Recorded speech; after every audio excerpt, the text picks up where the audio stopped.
Welcome to the Neuro Visionary Podcast. I'm your host, Sophia Sunshine. So, today we're going to explore the autistic sense of self, but more specifically, how developmental theories and the work of Carl Jung may offer insight into how we interpret autism and the lived experiences of those who are late diagnosed. In his writing on the development of the self, Jung found children were extremely psychically sensitive, that the unconscious material of the parents had significant impact on how a child developed. He also found that children often have dreams related to the parents' unresolved emotional or mental conflicts, and not until a parent resolved their dilemmas would the child's dreams shift. Young also found that if a parent didn't deal with these issues, they would transfer to the child when they grew into adulthood, taking on the form of complexes. After years of autism studies focused on the white boy presentation, which lacked emotional empathy or reciprocity, research by Kurkovsky, Endicott, and Fitzgerald in 2013 established that autistic girls show a much higher interest in relationships and social connection. Later, research by Hull et al. In 2019 found significant correlations between masking and the early development of strategies for hiding autistic traits as one of the reasons so many girls have gone undiagnosed.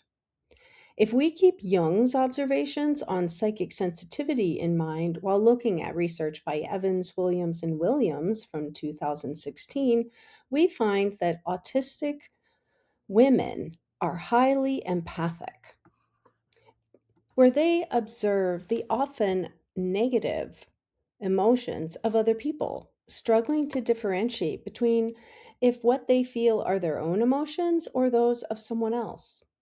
This can be an overwhelming and confusing experience. While the use of social mask or persona is considered a normal way of getting along in society, Jung found that when a person lives predominantly from the mask, their natural ways of being become suppressed.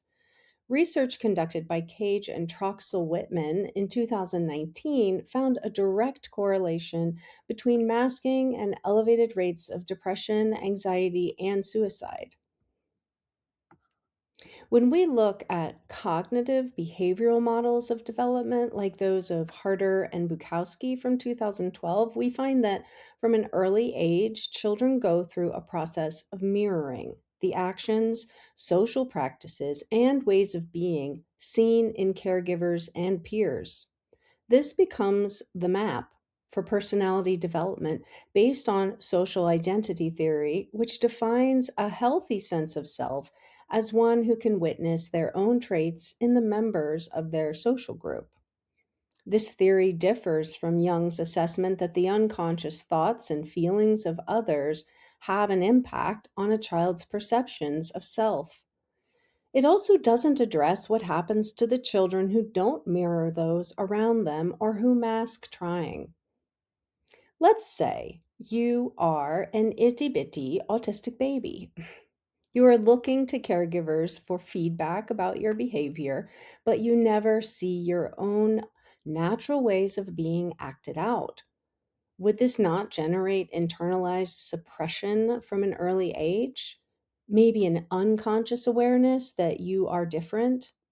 And then, in order to survive, you develop a mask so you can look like and act like the people around you. Just as social identity theories suggest, you work hard to figure out the codes, the scripts, the facial expressions. You also work extra hard to hide all the other things that will otherwise give you away. If you look at an autistic adult who isn't diagnosed until they're 30, 40, 50, or even 60, that's a lifetime of suppressing their natural self, their neurodivergent self. Over a lifetime, this act of masking causes a dangerous disconnection from the true self. In their 2015 book, Hendricks and Gould speak about when the diagnosis comes. There is a deep need for returning to the development of the self. It is at this stage where a person needs a path forward toward authentic neurodivergent identity. This is why I feel Jung's psychology may offer beneficial tools for people who are late diagnosed. Now, before I jump into Jungian concepts, I want to address how autobiographical memory plays a role in the development of self over a lifetime. It is through these memories of lived experiences that a cohesive sense of self is formed. But for a moment, imagine that you are masking during the times where early childhood memories are being formed. You are putting a lot of energy into hiding your autistic self, dealing with stigma, being ostracized, beaten up, or bullied. How might fight or flight disrupt the autistic individual's capacity for a cohesive autobiographical memory and in turn, a positive, healthy sense of self in relationship to others?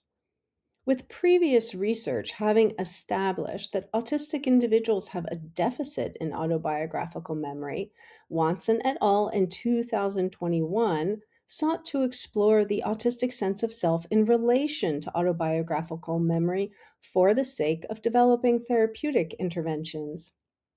Their findings were that autistic adolescents' sense of self is vulnerable in relation to other people, whereas Happe and Frith 2006 research confirmed autistic adults experience weak coherence.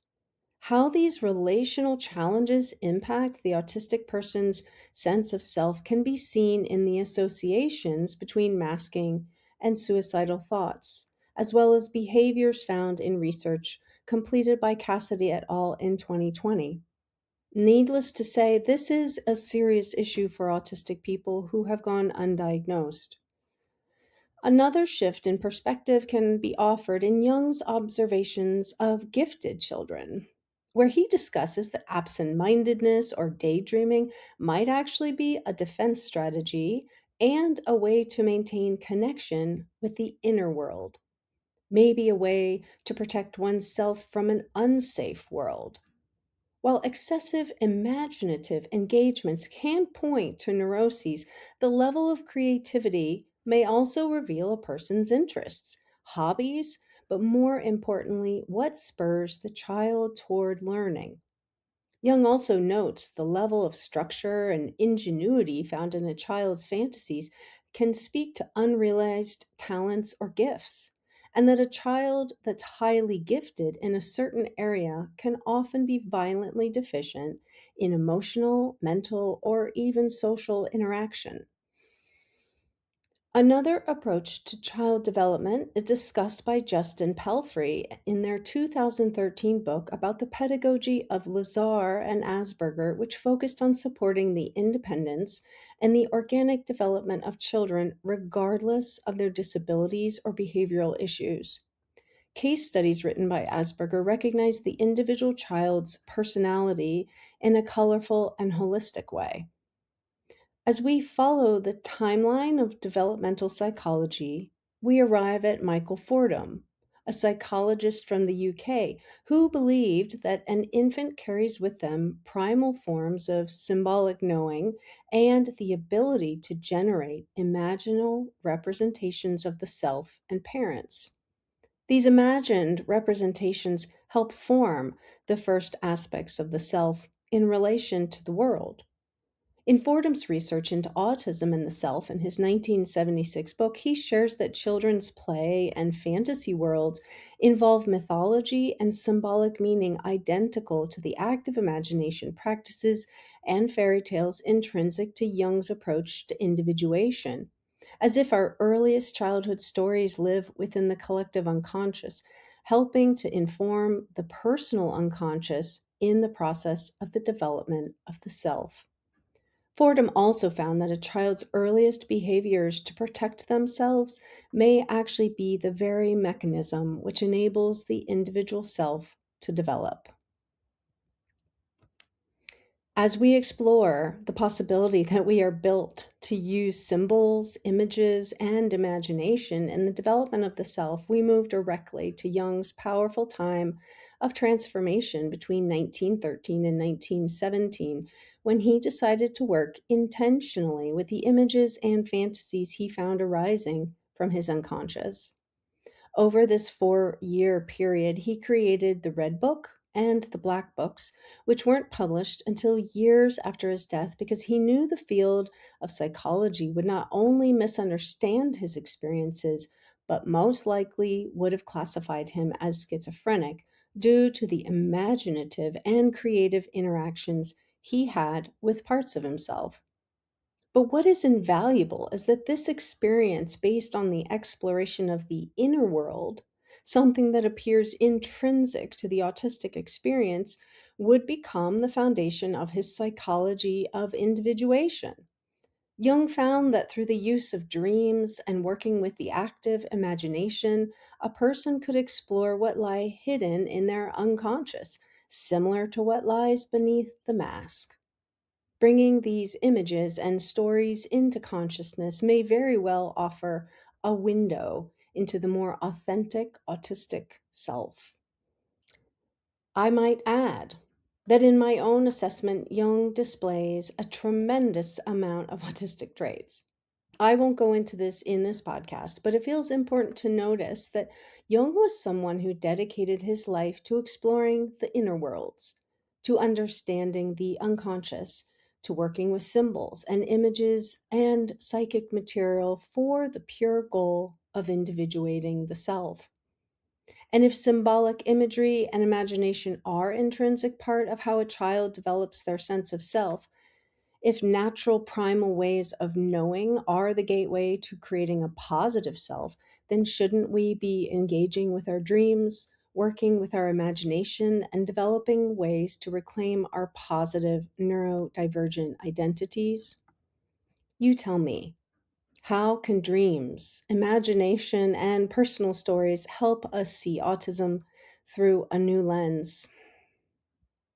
Thank you for joining me today. If you liked what you heard, please subscribe and share.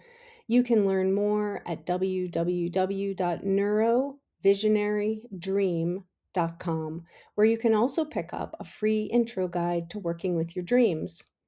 Until next time, I'm your host, Sophia Sunshine, and this is the Neurovisionary Podcast.